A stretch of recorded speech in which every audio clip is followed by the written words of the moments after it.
and welcome to Piano Teaching Success Q&A. I'm Gillian Erskine, and together with my colleague Paul Myatt, we've created this program for piano teachers around the world to inspire you, uplift you, and make your job a little easier as we explore our passion for piano teaching. We're so excited to be here today with our lovely guests and are looking forward to a great show. If you're with us live today, let us know where you're watching us from in the chat. Well, let me introduce our panel for the day. Elise Beckett Russell has spent her entire career developing and implementing new curriculums. She began working in public schools, developing an entire music program for grades 1 through to 12, teaching both music, piano, voice, running choirs and the like, and then moved her focus to piano and opened her own studio. She went on to write books for her piano curriculum series and then on to developing her own exam system called Piano Proficiency Exams to fill the void Elise saw in the American testing system.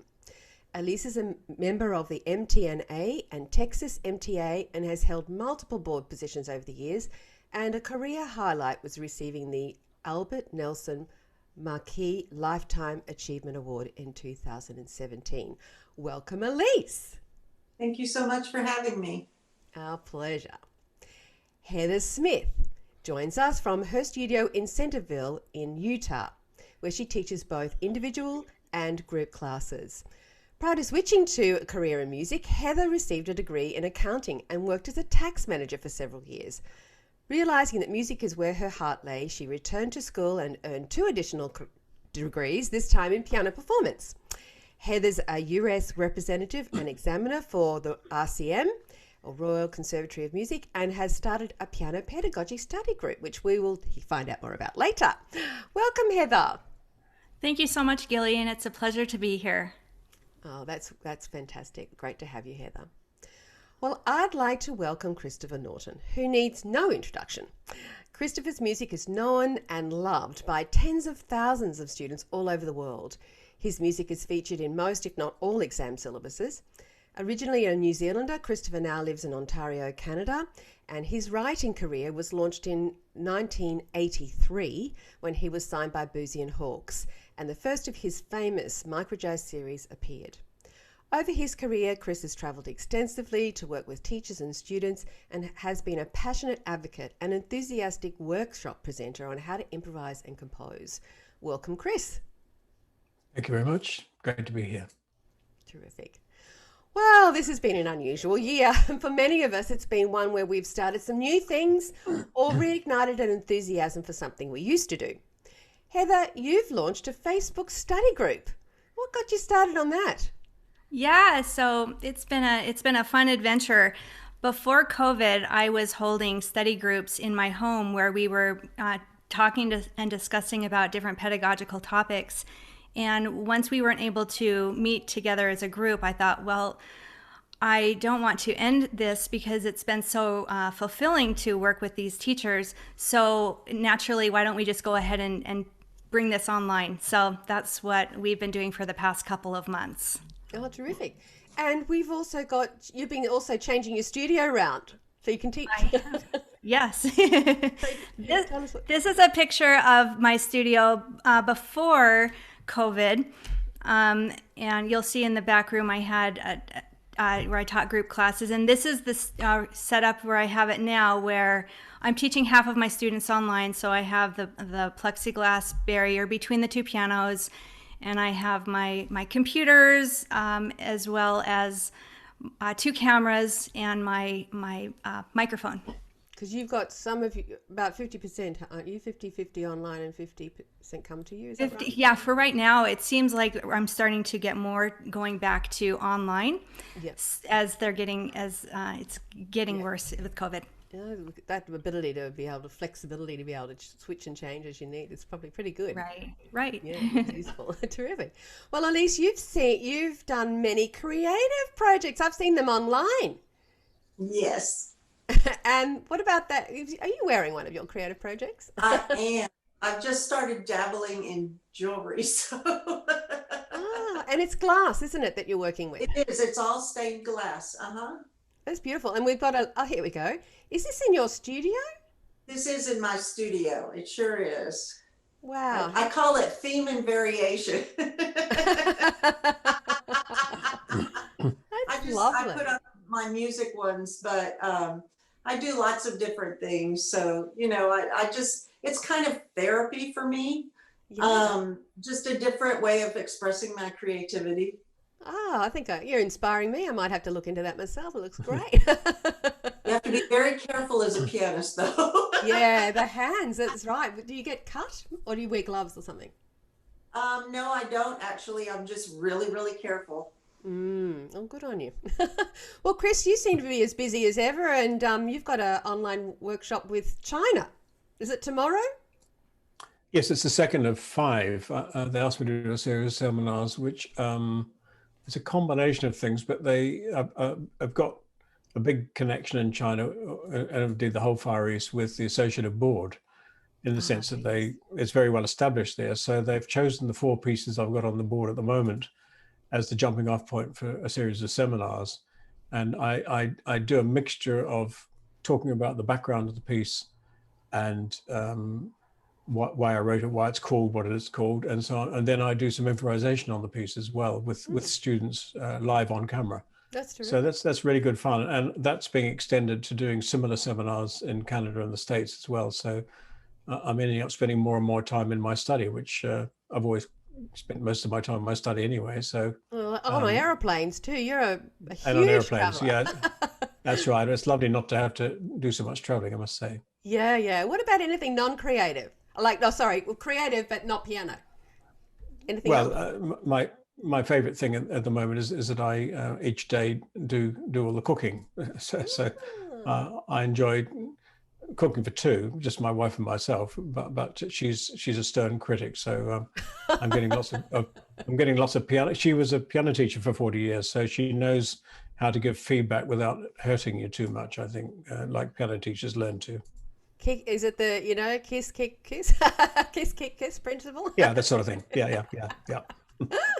Oh, that's good. And this is a fairly new thing for you because you weren't a cook before now. So you've been, is that right? Well, I've only sort of done it wholeheartedly in the last 7 years or so. So it's been great fun. Oh, Uh, terrific. and my other thing, which everybody does, of course, is we spend loads of time watching films and television series on Netflix and play Scrabble. I mean, it's a real exciting existence, I can tell you. Yeah, I think we've all become the value of binge watching a series is pretty good. Indeed. Well, one of the one of the greatest gifts we can give our students is to inspire their love for music so much that they continue to play as adults. Part of sustaining ongoing interest is having music skills, which might mean that they can play Happy Birthday at a party or the latest pop song with a snazzy little accompaniment that they've put together, or sitting down and playing for their own enjoyment and exploring their own creativity. And this is going to be this theme, bit of a theme for the today's show. So Elise, I know that developing a versatile musician with or musical skills in your students is very dear to your heart. Why do you feel so passionate about this? Was there a defining moment that you went, oh my goodness, we have to do this? Yes. I think probably because my background was very helter-skelter. I guess you could say my father was a diplomat, and so we traveled to different countries. So it was like I had a teacher here, I had a teacher there. We would go years without a teacher, and I played well, but I didn't know what I was playing. I could, Yeah. as I always said, I could fake it really well. And so when I went to university, I had a real rude awakening that I had all these huge holes in my education. And, I didn't realize how bad it was till I got to university. And I spent a lot of time crying. But I survived and I got through. And I just kind of told myself that I would never want that for a student of mine to have that experience, whether they chose to major in music, whether they chose to have a career, as a whatever. I didn't want them to feel so inadequate that they would have to always be scraping to try and figure out.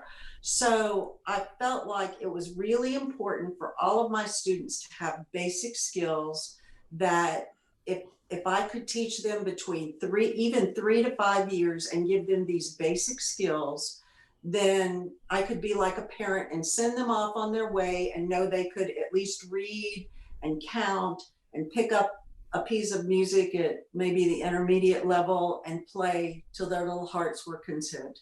And that's really where it all began. Mm-hmm. And you've really taken that probably a step further and looking, because I know that your exam syllabus includes children having to play chords and really understand those They skills. have to understand how everything is put together. And that's one thing. I do a lot of practical theory with my kids. I want them to understand how things are put together so that when they're looking at any piece of music, they will be able to interpret it. And the tests are written that way so that they can sight read, they can transpose. Because, most of the time we're, well, I shouldn't say most of the time, but a lot of times we're accompanying. So especially if we get somebody that's not in our key, that they can do that. They may not love to do that, but it's a really good skill. It's a good skill set. I just think it's very important for them. Yeah, that's terrific. Well, we'd like to welcome lots of our viewers that we have on with us today. We've got Liana Minnick from Park City in Utah. Welcome, Liana. Or Liana. I'm not sure about my accent here. Wendy Bachman from State College in Pennsylvania. Welcome, Wendy. Heather Parry is with us from Shoalhaven. And that's in Australia. And we have Bev McDonald with us from WA. So that's fantastic. Thank you so much, everybody. And if you are here with us and you haven't, good, Denise from Wollongong. Hey, welcome, Denise. And if you don't be shy, guys. We know there's lots of you on here. Let us know where you're from. So, Heather, what do you feel are the foundations for students to develop skills to help them play in church or play with others and make their own music? That is a really good question. I think the biggest skill that a student should learn to do is listen to one another. In my community, we have a monster concert every year. Unfortunately, we don't have that this year, where we have 12 pianos on the stage and students have an opportunity to play in a big ensemble. And my students have learned that even if they can play their pieces perfectly on their own, if they're not listening to one another, it will be a disaster if they're trying to play with others. So teaching them the skill of listening to one another will help them to learn that they can create something much bigger than themselves. So listening. Mm-hmm, mm-hmm.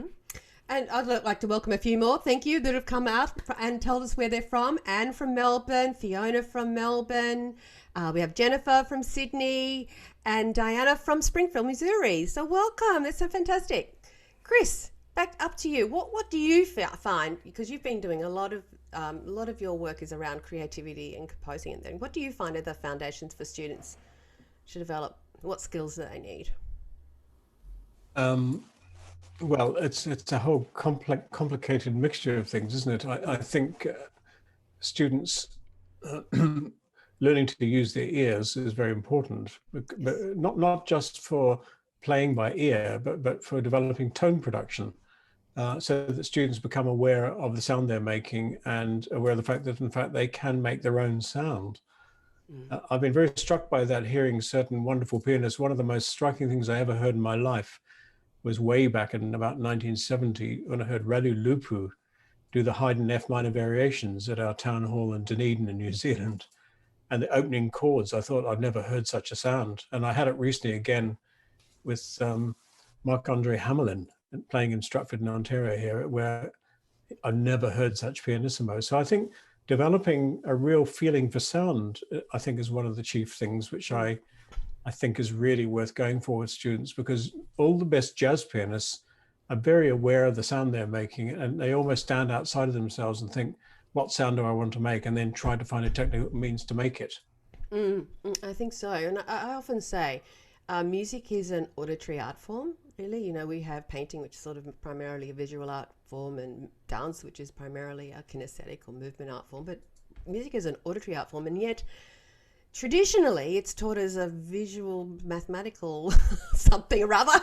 I think That's the danger of students being glued to the score, because in fact they end up mechanically playing, if they learn how to read music, they're learning, potentially they can be mechanically playing the notes. I've had some very interesting examples of that from the Chinese seminars, because I've had a couple of great performances. One was of a piece called Forcing the Pace, which is a really quite a difficult piece. And it was played by a 10-year-old girl perfectly, but she sat completely still, Yeah. as though there was no body language to indicate that she was kind of enjoying herself, if you might say. So I'm just saying not that I'm leveling that, because these Chinese students are playing very musically, but they're very well taught. But I think one has to get away from thinking the music reading is the kind of path to playing. That in a way, the Suzuki method is perhaps a better method of getting started, in a way where you having to do it by ear, and a lot of fine string players and wind players have come up through that route, haven't they? They have. And traditionally, piano has been a very solitary instrument. As Heather was saying, it's great to have opportunities for them to play together. And our practice has been a very lonely little thing as well. We changed all of that actually at Forte by having our group classes and incorporating oral training and chord playing and creative skills into our classes. And one of the best things we did 26 years ago was to incorporate backing tracks into both our classes and for our students to practice along with at home. And the results have just been manifold, really. It changed everything. So here's Paul to walk us through some of the ways you can use backing tracks in your studio and how they can change your life, and certainly they change the way you teach. You know, many piano students that learn in traditional one-on-one lessons rarely play with others. Those students can avoid that feeling of loneliness in their music making by playing along with backing tracks. Imagine playing along with a whole band or orchestra. And you know, there are some wonderful benefits of learning and playing with backing tracks. I'm going to share a few of them with you today. First of all, there's musical multitasking, listening to the music, auditory, following a score, visual, and playing kinesthetic, whilst adjusting one's own volume and speed when necessary, which helps to develop executive music playing functions. We all remember the dreaded tick-tock, tick-tock of the metronome when we were kids. And before I started teaching with backing tracks, my students hated playing along with the metronome too. But now they love playing along with the backing track. And guess what? It's just like a musical metronome, but shh, don't tell them. So I'm wondering, would you rather this?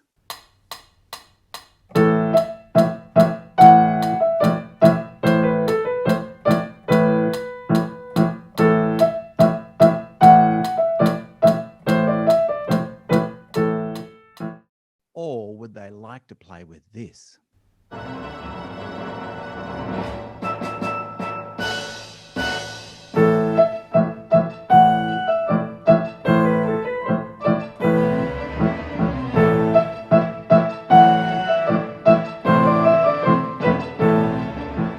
Did you notice that I had to come in at the correct place at the correct speed? I had to listen and feel when to come in. Having to listen and wait with an introduction develops a sense of hearing, which is so important to collaborative playing. All of the backing tracks on Piano Teaching Success include intros and outros, and they have adjustable speed as well, so your student can play at the speed that they need to. You know, implementing backing tracks into your own studio can be a bit daunting at first, especially if you haven't had any exposure to playing with backing tracks. In the Piano Teaching Success Studio every month, you'll receive a pack of teaching strategies for new pieces that include whole body learning teaching techniques and how to use the backing tracks to learn the pieces. Let me show you 2 examples of how easy it is to use backing tracks. The first one is a beginner tutor piece called Caterpillar Crawl. You'll see the whole body learning strategies first and then playing a fragment of the piece along with the track. Caterpillar crawl, creeping on the floor. Caterpillar crawl, down the hall and through the door.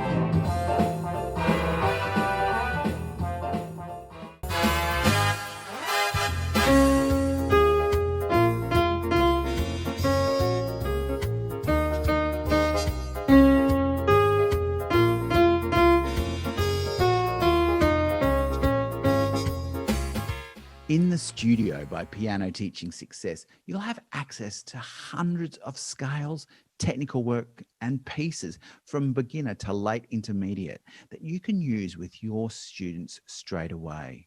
And every month we'll be sharing a new pack of teaching strategies that come with backing tracks.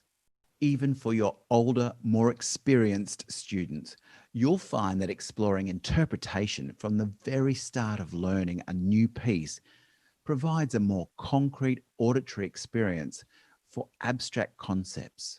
As teachers, we often address this at length. Quality backing tracks offer a full orchestral or band experience for our students and convey what words may sometimes escape.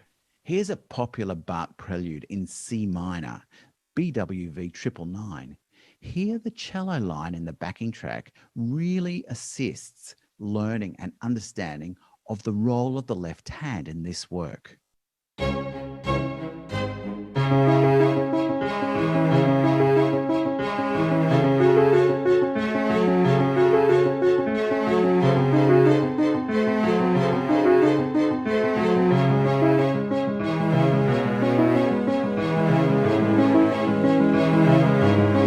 The studio by Piano Teaching Success is nearly ready.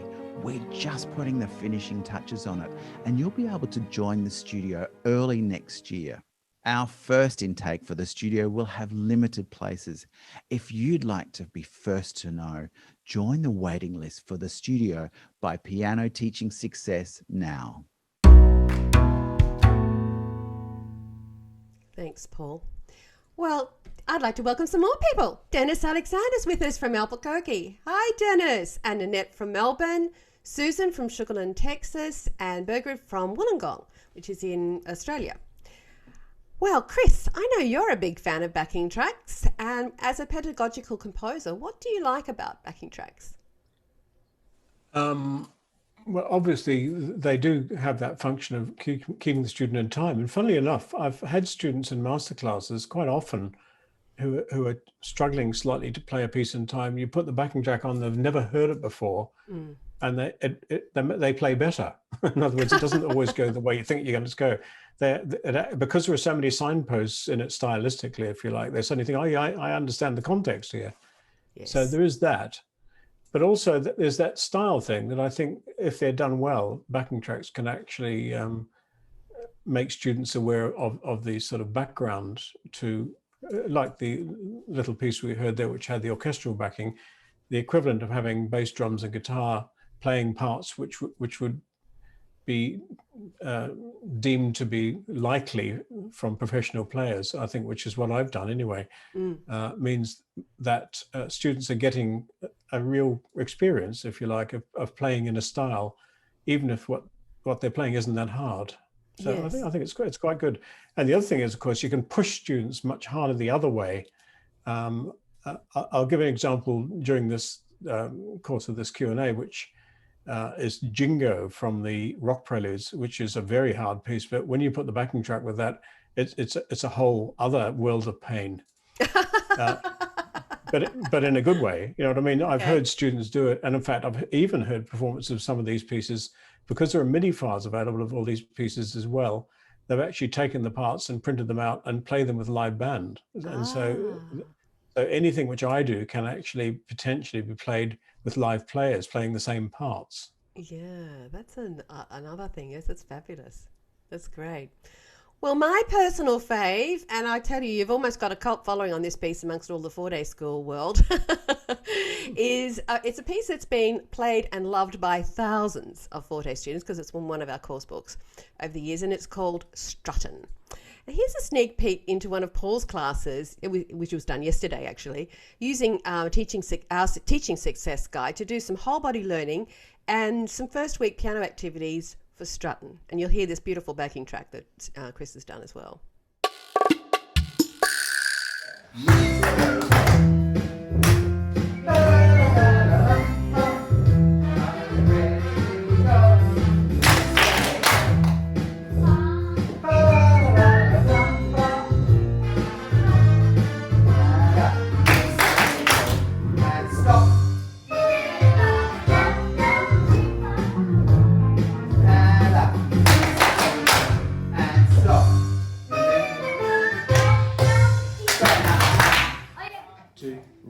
go.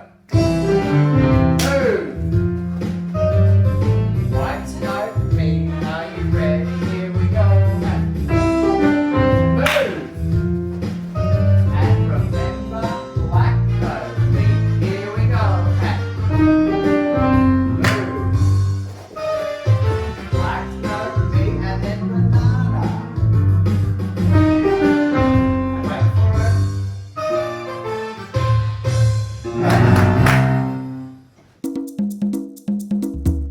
Well, those are the activities we do, and you can see why they like it. It's a great piece, Chris. And I think what we try to do is, I don't know whether you saw, but we put the beat in the feet. We put the left hand in the feet. That's what they were doing. Yes, it's wonderful. Yeah. And clapping the right hand. And then what we love to do with the classes is just play one fragment. And that one, Misa Re Do, and we just chose that one. And then we get them to move around because it's so good for them to have to find find that right spot again really quickly. Because some kids, they play all over the octaves and they don't know how to get to the right spot. So it's fun. It's fun. So is there a side story about this piece, Strutton, that's just so famous? No, I mean, pieces that you're right become famous in spite of yourself. And it isn't. I can't even remember why it was called Strutton. I do remember that like Connections, which is a huge series, it's even bigger than Microjazz. I put a whole lot of names of pieces into a box and pulled them out when I'd written a piece to see if it fitted the piece. Oh. In other words, I didn't just come up with a piece and then title it. I often thought there's probably a number of titles would work with this. And now that I'm married to a very creative person who's also a composer, I often say, I've given this title, and she says, that's not the right title. Oh, you're so lucky to have help. I think that's one of the hardest it's things. Wonderful. Yeah, because she's really good with titles. So I always pass them by a third party now. But Strutton is a nice little title, and it's got I think it's with an apostrophe at the end, isn't it? So it makes it sound a little bit casual. No. Well, I think recently Elise was trying to name one of her stained glass projects, and Dennis piped in and went, okay, fabulous name. Went, yes, that's the name, Elise. That's the name. Exactly. We've been racking our brains for some of the pieces we've written, and sometimes we wait till we get the backing track back. Sometimes we get other people to do our backing tracks, and we get it back and go, yeah, that sounds like this. So sometimes we're inspired by what the track is. Well, it's that time of year again when we need to start getting ready for Christmas. And here's Paul to tell you about what Piano Teaching Success Christmas Pack includes, which also actually happens to have beautiful backing tracks to make you sound so good at Christmas. It's that time of the year again when we start getting ready for Christmas. So we're launching our Discovering Piano Christmas album with its selections of the world's most favourite Christmas carols, beautifully arranged for students of all abilities and ages. Arrangements from very easy piano to intermediate standard of all your favourite carols, including Joy to the World, O Christmas Tree, Silent Night, The First Noel, and of course the number 1 and 2 of the Christmas song hit list, Jingle Bells and We Wish You a Merry Christmas. This pack also includes everything you need to create the perfect Christmas student recital with invitations, Christmas carol lyrics book, and certificates. The Discovering Christmas album is great value for any piano teacher at just $25 US, 31 Aussie or £19. And it includes 16 studio licensed arrangements and backing tracks for all of those pieces. You can also get the Discovering Christmas album completely free with the purchase of a Practice Buddy Teacher Pack this month. The Teacher Pack includes 5 grades or levels of your favourite examination board: ABRSM, AMEB Comprehensive and Piano for Leisure, ANSCA, Royal Conservatory, or Trinity College London. And this month your Teacher Pack includes a free student pass and the Discovering Christmas album. You can get your Discovering Christmas album or Practice Buddy Teacher Pack from Piano Teaching Success or Blackrock Music. You can even pay in the currency of your choice. Get yours today and make Christmas a huge success in your studio. Yeah, it's lovely playing along with those carols. When I was doing all of the corrections and everything like that, proofreading, I was playing along with the backing tracks and going, oh, this is so nice. Well, we've just heard from Christine in the group, that in the chat, that her favourite Christopher Norton piece is The Dream from Connections 3. So if you have a favourite Christopher Norton piece, which I'm sure almost everybody does, please post in the chat what your favourite piece is.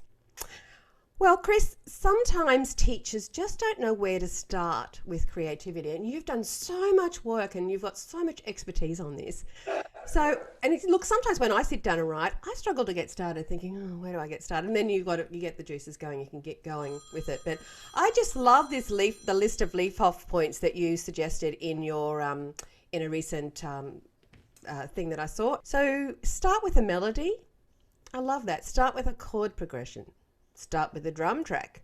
Start with a title like A Spooky House. Start with a story, something you've written or something maybe someone else has written. Or start with a piece that you've learned and then start to explore from there, and start with a backing track. So I thought we might go through a couple of these because there's just so many. We could do a whole series on this, I think. But let's just start with one. Let's just start with a melody. Can you walk us through some examples of that? Yep, I'll share my screen, shall I? Yep, that'll be great. Here I am, and see if this works for me. It does. Look at that. Beautiful. So I've been I'm doing these seminars in China at the moment, and I'm using this is another way of doing it. I'm using existing melodies as a starting point for doing a melody. And this little tune here, which you can see on the right, is called Dun Chim Trang. I'm sure it's not pronounced like that quite, but it's Vietnamese. And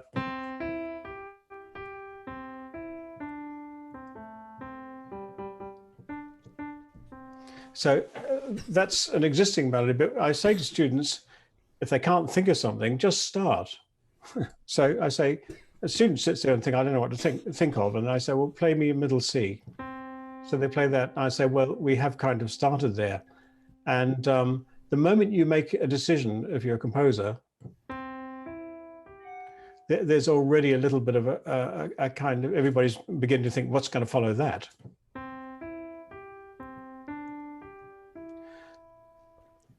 Or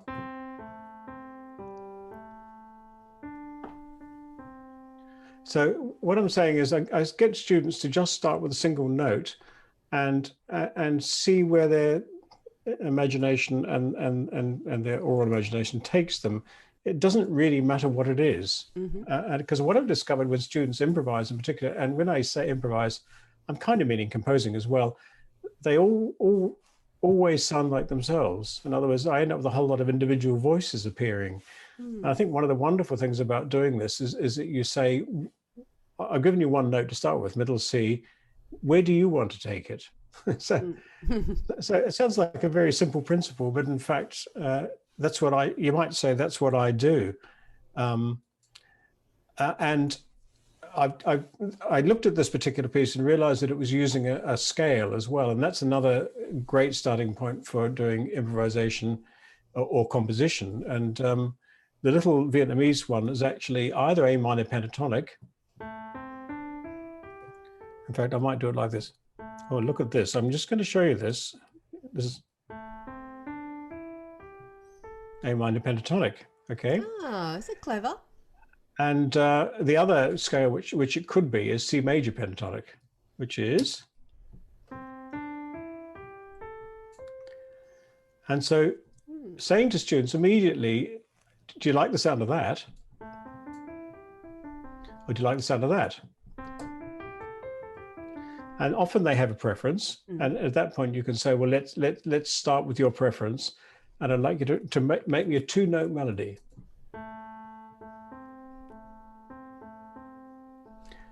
And then if the ultimate excitement, say, okay, now you've done a 2-note melody, let's do a 3-note melody. You can see how quickly they can start to think, I can do this, if you like. Yes. So that's the first thing. The second thing, I was quite interested to see that I don't just start with a melody, but I often do. In other words, I'm sitting at the piano and the tune comes first. I'm really a tune writer. But I do sometimes start with a drum rhythm, and I put a drum rhythm to this Vietnamese piece, which sounds, if you can see it on the screen here, sounds like this.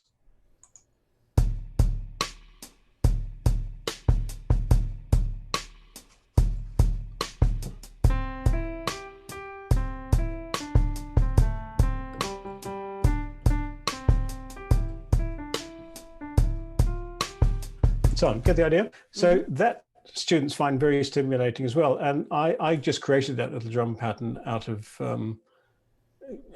a sequence that was in Logic, in fact, on the Mac. But you could use an automatic rhythm off a keyboard as well, and just say, start a rhythm up. There are your notes: C major pentatonic or A minor pentatonic. Off you go. One thing I should tell you, by the way, this is a story which I've told before, but I just love it. When I was first starting out in a band years and years ago in New Zealand, I had a very good lead guitarist who I'm still friends with, actually. He subsequently became the chief economic forecaster for the Bank of New Zealand. I thought I'd just mention that. Oh, really? But Wow. anyway, I said to him at the time, I said, I love what you do. What's your secret? And he did this. He put two fingers up, and I said, here it comes. This is going to be the big revelation. He said, minor pentatonic and major pentatonic. Mm-hmm. I've heard you talk That was about it. that story, but isn't that? I just loved it when you said that. I thought, really? That's so. It's Because kind of easy. that's what most rock guitarists and pop guitarists, that's what they use. They use those two scales, major pentatonic, minor pentatonic. The other thing, just very briefly, is that I then harmonized.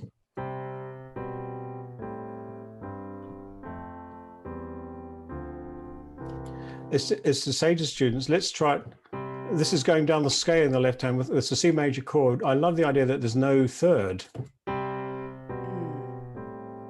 And then you've got subdominant, first inversion, chord 2 and 1. Now, if you played those chords over and over, it'd be easy for students to suddenly come up with melodies which fit across the top of that as well. Yeah. This is all springing from one source. This is from this little Vietnamese melody. And in fact, not that I'll show you much of it, but the beginning of what I got it from sounds like this.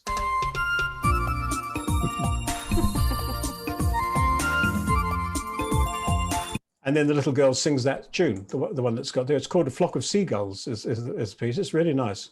And if I'm going to advertise anything, I should mention that this is in a book called Eastern Preludes, Oh, I've seen that. which is a book of late intermediate pieces. No backing tracks, by the way. These are all just pieces for solo piano, although there are wonderful concert performances by a wonderful British pianist attached to the book.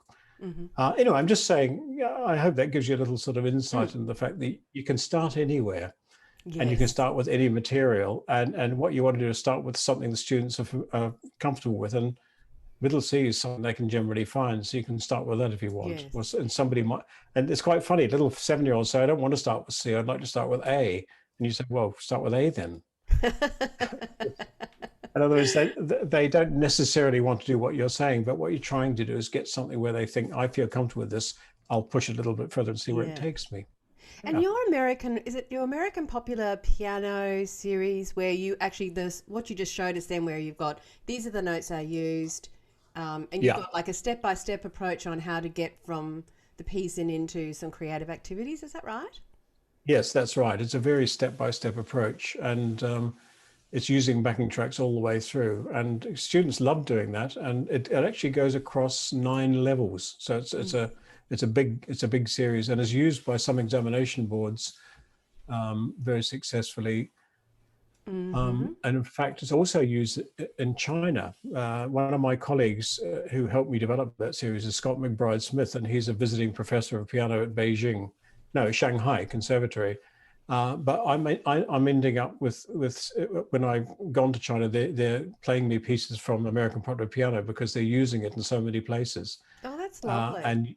And doing the improvisation aspect of it as well. It's a very different approach than a jazz approach, partly because, like I just played you a Vietnamese folk song, I'm not really a jazzer. I mean, I like jazz a lot, and I go to jazz concerts, but I'm not trying to write jazz. I'm trying to write melodies with strong chord progressions in whatever style. And I think, therefore, I like the idea of calling it improvisation rather than jazz. Yes. So, yeah. And it's just sort of exploring creativity, isn't it?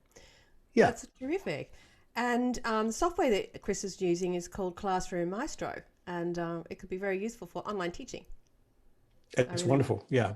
Yes. Yeah. And you're using it tomorrow with your seminars, aren't you?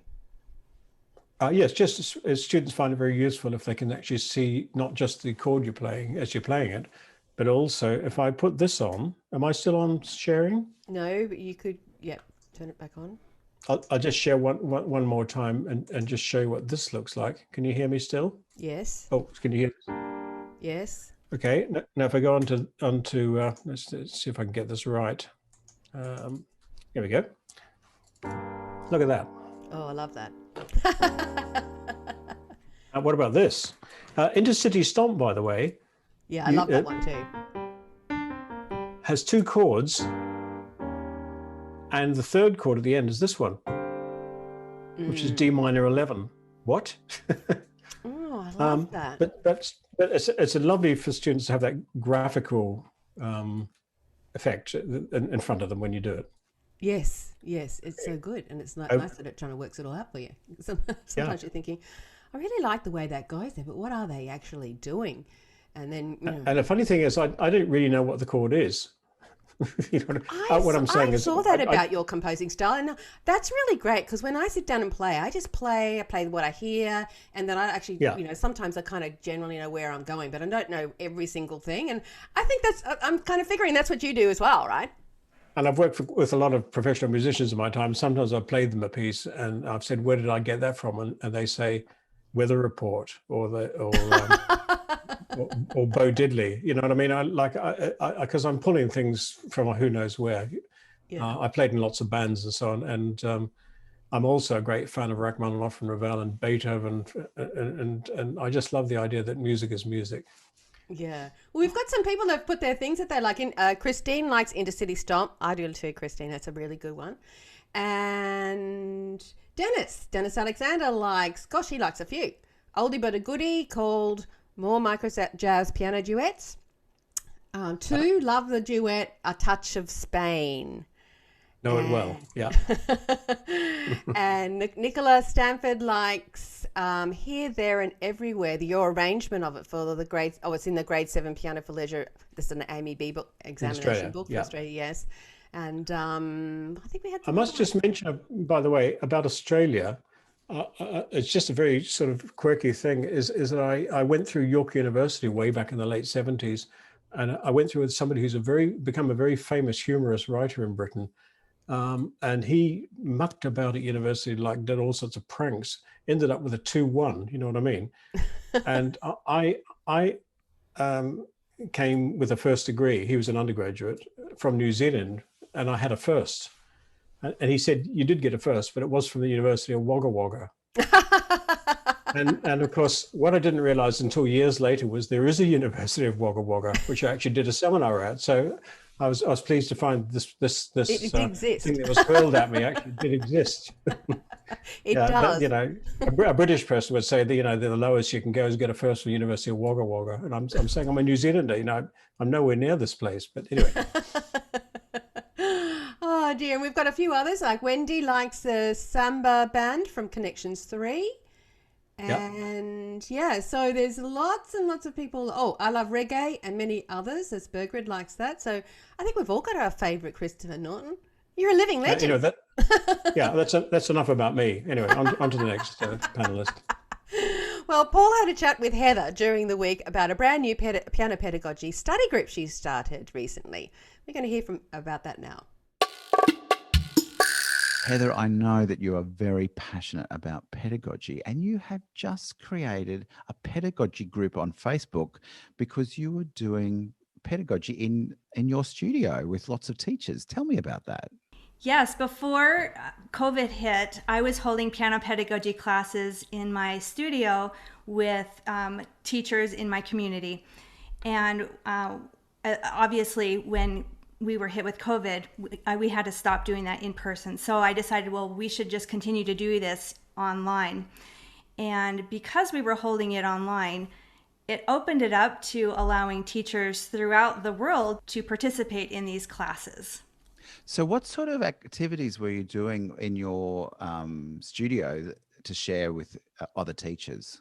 So usually we would have 6 teachers that would teach 3 different topics on studio management, general pedagogy, artistry, and then we would have 3 other teachers that would go over playing different pieces. The pieces that we've chosen were specifically from the Royal Conservatory's piano syllabus for the intermediate levels at levels 5 through 8. So tell me about the studio management. What sort of things were you discussing there? We would talk about things like studio policies, how to increase revenue from different streams. We would talk about makeup policies, basically things that a teacher would be dealing with as an independent music teacher running their own private studios. Brilliant. And you've just done a webinar for teachers about taxes and budgets. And what was that about? That was a really fun presentation. It was on licenses, taxes, and budgets. Oh my. And what it was all about was the things that a teacher would be dealing with as a private teacher and also a business owner. So the things that they would have to deal with if you're opening up a studio, what kind of licenses they would need to have to run a studio. The taxes were all US based, so what kind of taxes and how they would set up their business entity and how to basically run a budget for making sure that their studios were solvent. Right. Really important stuff for small business. And you have a lot of experience in that because you're actually a tax accountant as well as being a piano teacher, aren't you? I know, it's crazy. I was a tax manager for 6 years before waking up and realizing that is not what I wanted to do for the rest of my life. So I made a better choice. And your next webinar is called Raising Funds for Events and Causes. Yeah. So this isn't a topic that a lot of teachers have asked about in the past. Where I live in Utah, we've done a lot of fundraising for different causes. In our community, we didn't have a space to hold concerts or events, so we raised over $250,000 to create this beautiful space in an art gallery. We've raised money for a theater to purchase 6 pianos for their musical theater. And so basically what this presentation is about is sharing the some tricks and tools on how to raise funds for events and causes in your own community. So hopefully it's beneficial for teachers throughout the world. I'm sure that would be fantastic. And we'll put a link to that webinar and the other pedagogy information in the show notes. Thank you. Thank you, Paul. Well, we've got a question for Heather from Wendy Bachman, who is with us in the chat. So that's Wendy, we're going to answer your question, which is, are piano teachers from around the world invited to join your piano pedagogy study group? Oh, thank you for that question, Wendy. And yes, they are. But I'm going to give a little bit of a caveat. So the time that we meet is at 10 a.m. on Thursday mornings, which I believe, Gillian, would be 2 a.m. your time in Australia. So that's not so feasible to come during that time. However, for teachers that aren't able to come on at the time that it's live, we are recording and sharing that on our private Facebook group. It would be all right if you're in the UK, though, wouldn't it? I would think so. I think so. Yeah. I think it's hard to get the whole world, but you can either do Australia and UK or Australia and US. That's true. Yes. So yes, they would have to come in the evening then, I guess. Yeah. I think so. So now that you're online with your, what's changed? You know, how, because of course the format's quite different being online, I guess. Yeah, what's different about it is that it's not a course and it's not like a lecture. What it is a study group where teachers will sign up to share a topic. So this next month, I've had teachers that have signed up to share about different stylistic characteristics of significant composers, or I think there's another teacher that's talking about assessments, and then we have teachers that are sharing intermediate repertoire for the intermediate level student. So we're learning and we're sharing together as a group. What's also nice is that this group is for anybody. So we have some teachers that are brand new beginner teachers, and other teachers that are seasoned professionals that have been teaching for many, many years. And we just all learn from one another. Mm-hmm. That's great. And Paul's just let us know that it's 4 p.m., 10 a.m. Utah, 4 p.m. London time. So it's wonderful. doable. That's good. It's doable if you're not teaching, I think. Yeah. Heather, as a representative for RCM, you've been working with a lot of piano teachers really around the country for a while. So what have you found that they struggle with the most? It's been such a pleasure getting to meet and work with teachers throughout the U.S. I've had the opportunity to hear a lot of their successes with their students, and as well as a lot of their struggles in their studios. And some of the things that I've heard from them are how to balance work and life, especially if they're teaching in their homes, or how to implement different studio policies, or how to even do assessments with their students.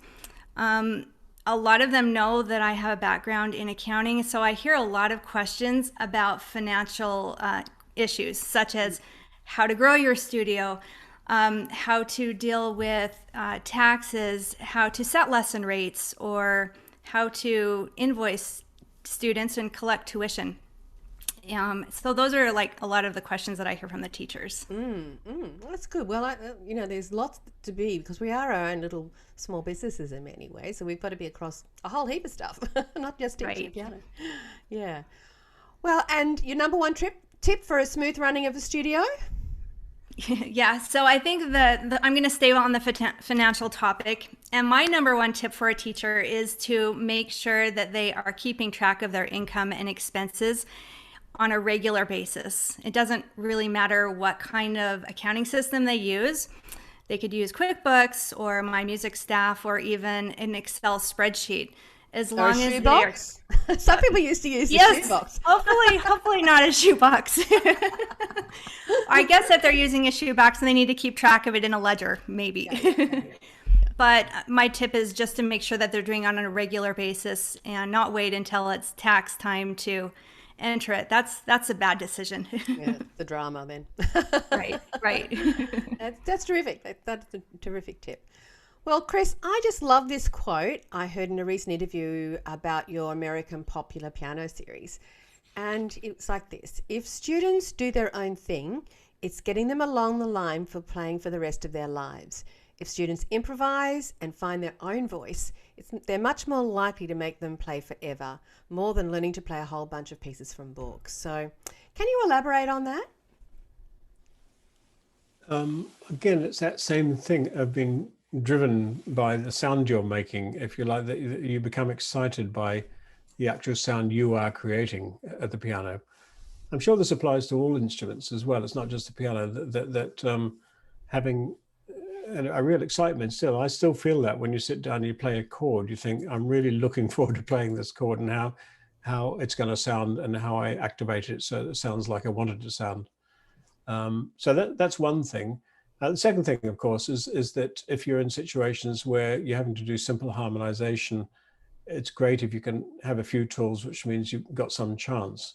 Unfortunately, one of the more difficult pieces is Happy Birthday. I mean, it can be harmonized 1 and 5/7, but it really has quite a lot of chromatic elements to it if it's done properly.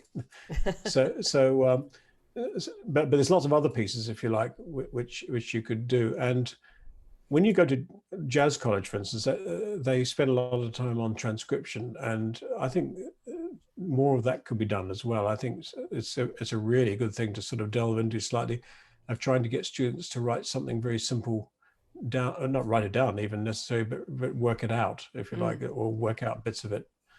It's musicianship, isn't it, that I'm talking about? Because I think if you're a musician, you sit down and you look forward to playing. I think that's what it is. You've got to have some reason for looking forward to playing the piano.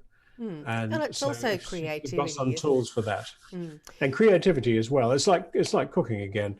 If it's a creative process, doesn't always come out 100%, but the whole process of doing it is really interesting, and it's exciting to see, what the end result is. Yeah, absolutely. So, Absolutely. And what about Elise? What about you? What do you like? What do you think about when children, or we as teachers enable our students so that they can improvise and create and find their own voice and be able to sit down and not just be stuck to the dots on the music, that they can start exploring, and that will actually help keep them interested in. I agree wholeheartedly about that, or with that rather. What I do with my kiddos is that we sit down and perhaps we're studying something, and I'll say, well, what if you changed the left hand here? What would that happen? What would happen to this piece if we changed it? Or even when they're real little, if you flat this and you go from major to minor, what did that sound like? Give it a new title, to try and spur them to think more for themselves than just be. Sometimes they're even like, they're kind of like, are you kidding? It's not on the music. Like, I'm not allowed to do it. Yeah, exactly. You got to almost give them the permission. They're afraid to dip their toes into the water. Yeah. And then when they do it, it's like, oh, you can see their excitement and their kind of concentration and focus go a step up a notch too, can't you? Exactly. And one of the things that I love to do with my kiddos is transpose. Yes. And so it's like, okay, so we're doing this. Well, what if we throw it over into this key? What do you mean throw it over? I said, well, you know how to play that scale. Think about what's in that scale and just go, I read intervallically. Of course, I don't say that to a 6-year-old, but read by the end, and then all of a sudden it just like this little light bulb comes on and they're so excited that they can do that. Yeah. And then I have one little boy right now, he's like, oh, well, I can do that in 7 different keys, Miss. Show off. Oh, that's fantastic. Heather, what are your tips for inspiring your students to play for life?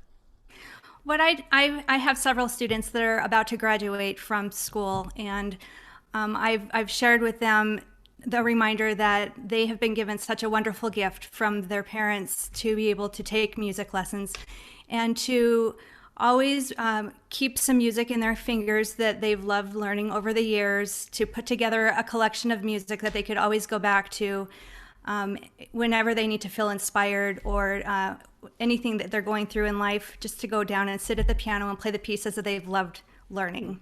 I think that's true too. Well, that's all we have time for today. I'd like to thank Elise Beckett Russell, Heather Smith and Christopher Norton for being with us today. And we'll be back in 2 weeks' time with another great episode of Q&A. Philip Kevrin from the US, from Nashville, will be joining us next time. And I first met Philip last year at the Australasian Piano Pedagogy Conference, and we had a great time together. Philip, as a composer and arranger, has wonderful ideas of leaping into creativity, as well as from well-known repertoire, like the eternally famous Bergmuller Studies. I know you're going to love meeting Philip. Well, remember, you can join our watch list and receive the episode straight to your inbox, or you can catch the replay on our Facebook group, Piano Teaching Success. In the meantime, send us your questions or ideas for topics you'd like to see covered. And there are 3 ways you can do that. You can send us an email, you can post a question in our Facebook group, or you can click Ask a Question on the pianoteachingsuccess.com website. Well, I'd like to thank Paul Myatt, who's been producing today's show and is responsible for all the videos and behind-the-scenes tech. We're going to go out today to the music of Christopher Norton, playing In the Spirit from his album Collections 3, which is available from blackrockmusic.com.au and blackrockmusic.co.uk. On behalf of all of us, stay well, and we'll see you in 2 weeks.